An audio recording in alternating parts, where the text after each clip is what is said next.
নমস্কার বন্ধুরা, আমার রান্নার ভিডিওগুলো আপনাদের কেমন লাগে?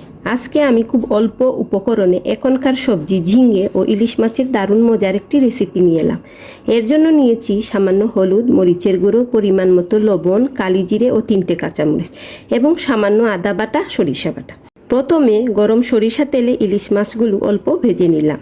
এই তেলেই একে একে কালি জিরে, কাঁচামরিচ, হলুদ, মরিচ গুঁড়ো, লবণ, আদা বাটা, কুচি করে রাখা ঝিঙ্গেগুলো দিয়ে দিলাম। সামান্য কষিয়ে অল্প পরিমাণ জল দিয়ে ঝিঙ্গেগুলো সিদ্ধ করে নিলাম।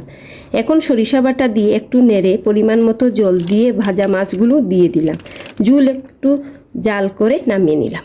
সরিষা দিয়ে কিন্তু বেশিক্ষণ জাল করা যাবে না, এতে সরিষার ফ্লেভার নষ্ট হয়ে যাবে। আমরা সবসময় ইলিশ মাছ ভাজা, ইলিশ সিদ্ধ, ইলিশ ভাপা পছন্দ করি, কিন্তু ঝিঙ্গে দিয়ে ইলিশ মাছের তরকারি দারুণ মজা।